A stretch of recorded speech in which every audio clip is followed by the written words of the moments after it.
Good evening, friends. Today, I just wanted to give you some insight about the importance of accumulating units in a long-term SIP. I was just analyzing a fund in the Flexicap Fund, which has completed 30 years. And what I have noticed is that the fund from 1996 to 2000, the first 5 years of units, what have accumulated has actually contributed close to 75% of the wealth creation.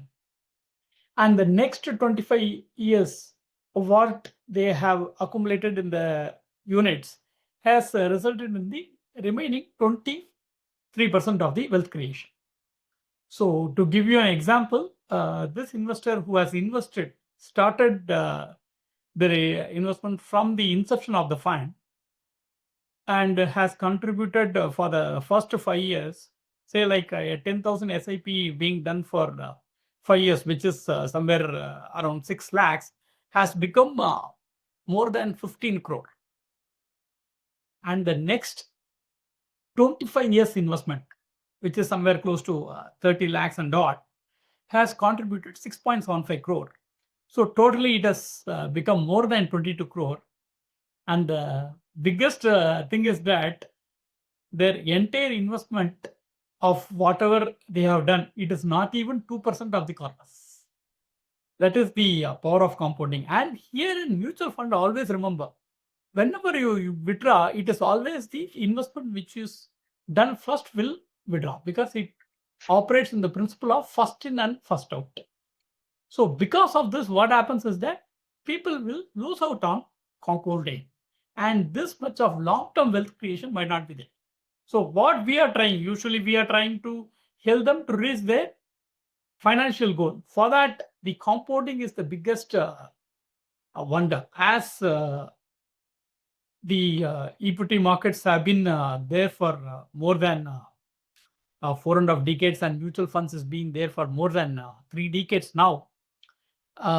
With so much of transparency, so much of regulation, so much of investor friendly measures, people should understand this compounding in a much bigger manner, because the data which I am populating now will make you to understand the importance of that.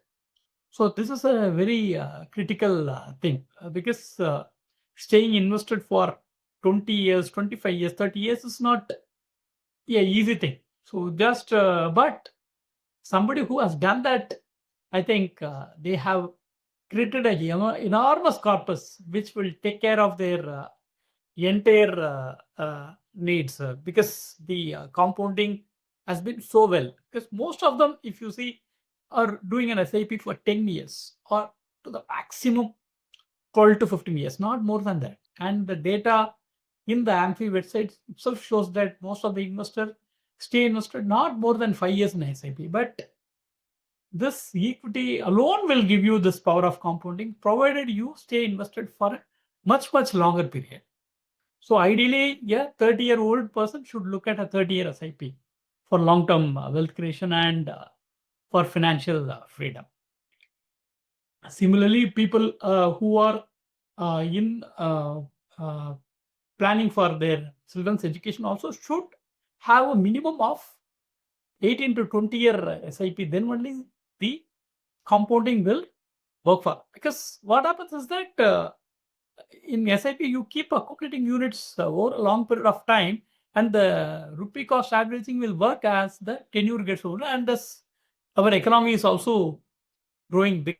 Makes sense for you to plan the SIPs in such a way that you need to know what is the end corpus which you need to look at to determine. Once you reach the end corpus, then stop your SIPs. Till such time, do plan for longer term SIPs and create wealth, which has happened in the past, which will definitely happen in the future, because we are getting into becoming the third largest economy, and in the next 20 years, we can also see that we will become the second largest economy also.